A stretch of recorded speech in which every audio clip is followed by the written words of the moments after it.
Red టీవీలో మీ వ్యాపార ప్రకటనల కోసం ఈ నంబర్ని సంప్రదించండి. నమస్తే సార్. నమస్తే. సార్, షర్మిల ఒక కామెంట్ చేశారు. జగన్ ఒక ఫోటోంటి వెన్నుపోటుదారుడు అని చెప్పేసి అన్నారు. అంటే ఇప్పటి వరకు మనం చంద్రబాబు నాయుడు అనడం చూసాము, ఇప్పుడు జగన్ ని కూడా అంటున్నారు. మరి ఇది ఏ కాంటెక్స్ట్ లో చూడొచ్చు మనం? అంటే షర్మిల ముందు నుంచి కూడా ప్రధానమైన ఫోకస్ జగన్ మీదనే పెట్టింది.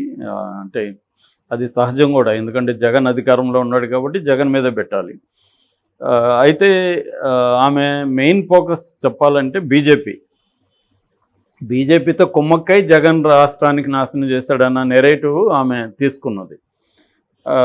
అయితే ఆమె చెప్తున్నది ఏమంటే BJP single MLA single MP లేకుండా ఆంధ్రప్రదేశ్ని తన గ్రిప్లో పెట్టుకోగలిగింది అనేది చెప్తుంది. అదేం కొత్త విషయం కాదు, అందరికీ తెలిసిందే. అదేంటంటే విచిత్రమైన పరిస్థితి. మామూలుగా ఇప్పుడు తెలంగాణ తీసుకుంటే ఇక్కడ కనీసం కాంగ్రెస్ పార్టీ బీజేపీతో లేదు. ఒకవేళ బీఆర్ఎస్ సరెండర్ అయినప్పటికీ కాంగ్రెస్ పార్టీ ఖచ్చితంగా బీజేపీకి యాంటీగా ఉంటుంది. కానీ అక్కడ అది లేదు. అక్కడ రూలింగ్ పార్టీ బీజేపీతోనే ఉంటుంది. జగన్ బీజేపీని ధిక్కరించే పరిస్థితి ఏమాత్రం లేదు.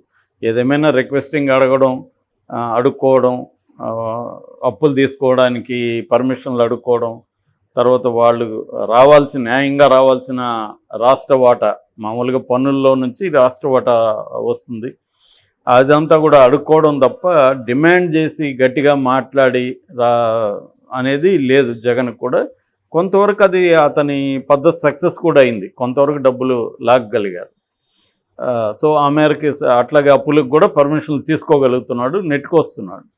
బీజేపీ కూడా ఇతను మనతో ఫ్రెండ్లీగా ఉన్నాడు. రెండోది, వాళ్ళకి అనేక విషయాల్లో రాజ్యసభలో వాళ్ళకి బలం లేనప్పుడు జగన్ ఆదుకున్నాడు వాళ్ళని బిల్లుల విషయంలో. పార్లమెంట్లో మిగతా లోక్సభలో కూడా మద్దతు అడగకపోయినా తను మద్దతు ప్రకటించాడు. అలాగే తమకు లాయల్గా ఉన్నాడు అని చెప్పి వాళ్ళు కూడా కొంత లిబరల్గా ఉన్నారు చాలా విషయాల్లో జగన్కి. అందుకని జగన్ ఎక్కడ కంట్రోల్ చేయలే. అమరావతి రాజధాని కాదని జగన్ ఏదో రకరకాల విన్యాసాలు చేసినా కూడా వాళ్ళు ఏం కంట్రోల్ చేయలేదు. అట్లాగే చంద్రబాబును అరెస్ట్ చేస్తున్నప్పుడు కూడా కంట్రోల్ చేయలేదు. ఇలాగ జగన్కి వాళ్ళు ఫ్రీ హ్యాండ్ ఇస్తూ వచ్చారు. At the same time Chandrababu నిజానికి మోడీకి యాంటీగా బిగినింగ్లో మాట్లాడిన 2019లో, తర్వాత ఎన్నికలు అవగానే ప్లేట్ ఫిరాయించి తన పార్టీలో తన ఎంపీలని నలుగురిని తనే పంపించి బీజేపీలోకి, సో బీజేపీని ప్రసన్నం చేసుకునే కార్యక్రమాలు స్టార్ట్ చేశాడు. దానికి ఆయనకున్న పరిస్థితి కారణం. ఎందుకంటే ఆయన ఆ పని చేయకపోతే జైలుకి అప్పుడే పోయిండేవాడు ఆయన. అందుకని ఆయన ఆ పని చేయాల్సిన పరిస్థితి ఆయనకి ఏర్పడింది. అంతేగాని ఆయనకి ఏదో బీజేపీతో పోవాలనే ఇంట్రెస్ట్ ఎందుకు ఉంటుంది? ఎవరైనా తమ పరిస్థితిలో నుంచే బిహేవ్ చేస్తారు.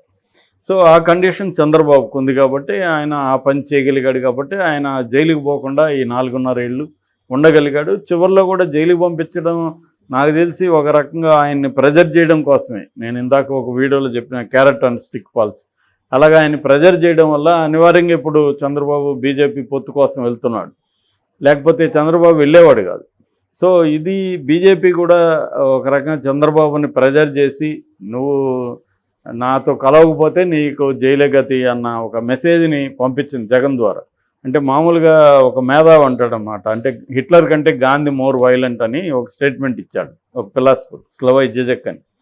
ఆయన్ని నేను ఇంటర్వ్యూ చేసినప్పుడు 10 ఏళ్ల ముందు ఆయన ఇంటర్వ్యూ చేసి అడిగా, ఎందుకు ఇలాంటి స్టేట్మెంట్ ఇచ్చారంటే, గాంధీ నాన్ వైలెంట్ అని నాకు కూడా తెలుసు, కానీ గాంధీ లేకపోతే బ్రిటిష్ వాళ్ళు ఎవరితో డీల్ చేయాలి? భగత్ సింగ్ లాంటి వాళ్ళతో డీల్ చేయాల్సిన అంటే అతివాదులు తీవ్రవాదులతో డీల్ చేయాల్సిన పరిస్థితి.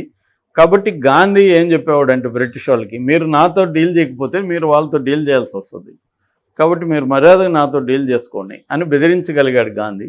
సో ఆ బెదిరించగలిగే పొజిషన్ ఉండడానికి గాంధీకి వెనక ఈ బ్యాక్గ్రౌండ్లో తీవ్రవాదులు భగత్ సింగ్ లాంటి వాళ్ళు ఉండడం వల్ల బెదిరించగలిగాడు. కాబట్టి ఈయన మోర్ వైలెంటే. అంటే నాతో మీరు డీల్ చేయకపోతే వాళ్ళతో డీల్ చేస్తారంటే వైలెన్స్ ఉన్నట్టే కదా అనేది ఆయన ఎక్స్ప్లెయిన్ చేస్తాడు. అలాగా మోడీ వాళ్ళు కూడా ఏంటంటే, మీరు నాతో కలవకపోతే జగన్ ఉన్నాడు ఇక్కడ, జగన్ మీ సంగతి చూస్తాడు అన్న ఒక దీన్ని ప్రొజెక్ట్ చేయగలిగారు. అందుకని చంద్రబాబు ఉన్న పరిస్థితి ఏంటంటే, బీజేపీతో పోతే కొంత నష్టాలు ఉన్నాయి చంద్రబాబు, కానీ పోకపోతే ఎక్కువ నష్టం ఉంది జగన్తో. కాబట్టి ఏది పెద్ద నష్టం అనుకున్నప్పుడు, జగన్ పెద్ద నష్టం అనుకున్నప్పుడు చిన్న నష్టం వైపు ఆయన వెళ్తున్నాడు. సక్సెస్ కూడా అవుతుంది ఆ రకంగా. సో ఈ పరిస్థితిలో షర్మిల రోల్ ఏంటంటే, ఇక్కడ షర్మిల బీజేపీని యాంటీగానే మాట్లాడాల్సి వస్తుంది. ఎందుకంటే ఆమె ఇండిపెండెంట్ పార్టీ కాదు, ఆమెది కాంగ్రెస్ పార్టీ. కాంగ్రెస్ పార్టీ ప్రధానంగా బీజేపీనే ఫోకస్ చేయాలి. అట్ ద సేమ్ టైం ఇక్కడేమో జగన్ని చేయాలి.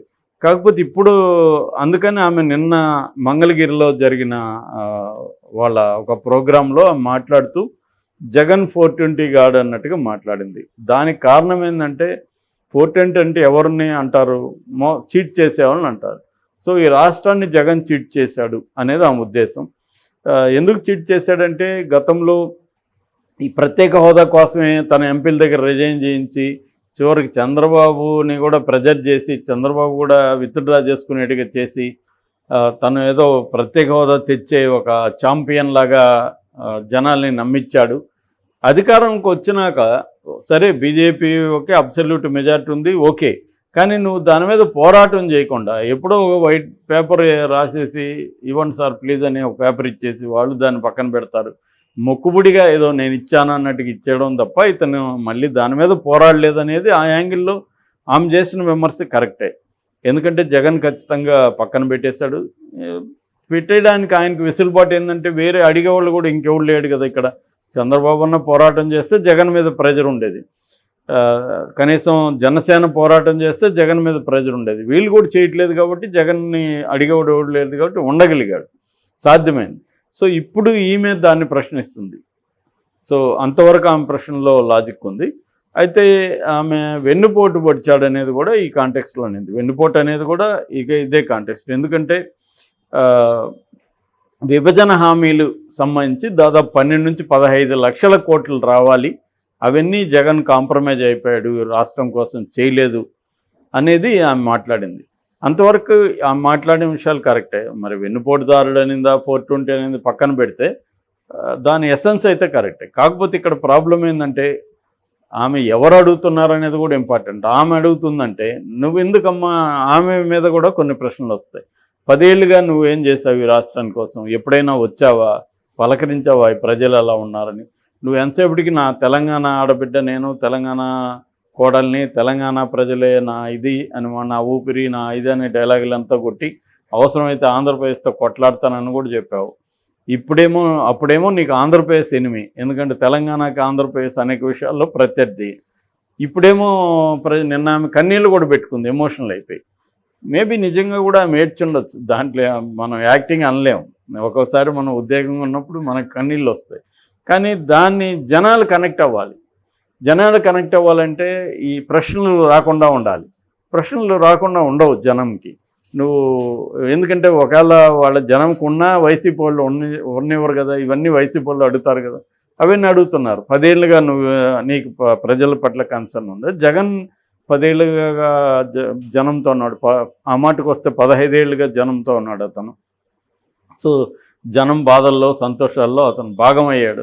తను వీలైనంత తన శక్తి మేరకు చేస్తున్నాడు. ఎందుకంటే బీజేపీతో కొట్లాడే పరిస్థితి ఏ ముఖ్యమంత్రికి లేదు ఇవాళ. కాబట్టి జగన్ కూడా కొట్లాడలేని పరిస్థితి. కాబట్టి మంచిగా ఉండి వీలైనంత చేసుకొని తన వల్ల ఎంత అవుతుందో అంత చేసుకుంటూ వెళ్తున్నాడు. అదే అనేది ఒకటి. నువ్వేం చేసావు అనేది ఒకటి. రెండవది, విభజన చేసింది ఎవరు? కాంగ్రెస్. చేసినప్పుడు మరి విభజన హామీలంతా నెరవేర్చాలని చట్టంలో ఎందుకు పెట్టలేదు మీరు అన్న ప్రశ్న కూడా కాంగ్రెస్ మీదకి వస్తుంది.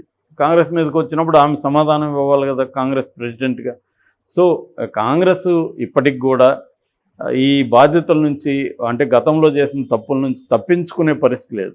అందువల్ల కాంగ్రెస్ ప్రతినిధిగా ఆమె అడిగేదానికి ఎంత వ్యాలిడిటీ అనేది ఇవాళ ఇంపార్టెంట్. ఆమె అడిగే ప్రశ్నలు వ్యాలిడే, కానీ ఆమె ఆ ప్రశ్నలు అడిగే ఒక హక్కు కావచ్చు, లేకపోతే ఆమె రైట్ పర్సనా అన్న దగ్గర ఇక్కడ ప్రాబ్లం అవుతుంది. ప్రశ్న రైటే కావచ్చు, కానీ ఆ ప్రశ్న అడిగే వ్యక్తి అర్హత ఉందా, ఆమెకు అడిగే అర్హత ఉందా, ఆమె జగన్ని 420 అనే అర్హత ఆమెకు ఉందా అనేది ఇక్కడ బిగ్గు కూర్చొని. దాన్ని తెలుగుదేశం వాళ్ళు ఏంటంటే నాకు వెన్నుపోటు పొడిచాడు, రాష్ట్రానికి పొడిచాడు అనేది ఆమె అనిందని చెప్తున్నారు. మరి కానీ రాష్ట్రానికి పొడిచాడంటే కనీసం లాజిక్ ఉంది, ఆమెకు పొడిస్తే మరి ఏం పొడిచాడు అనేది చెప్పలేదు ఆమె. మేబీ ఆమె కోరుకున్న పదవి ఇవ్వకపోయి ఉండొచ్చు, లేదా ఆస్తులు ఇవ్వకపోయి ఉండొచ్చు. ఏదేమైనా ఆమె పర్సనల్ వ్యాలిడిటీ కానీ ఆమె అడగడం అనేది కొంచెం ఇబ్బందికరం.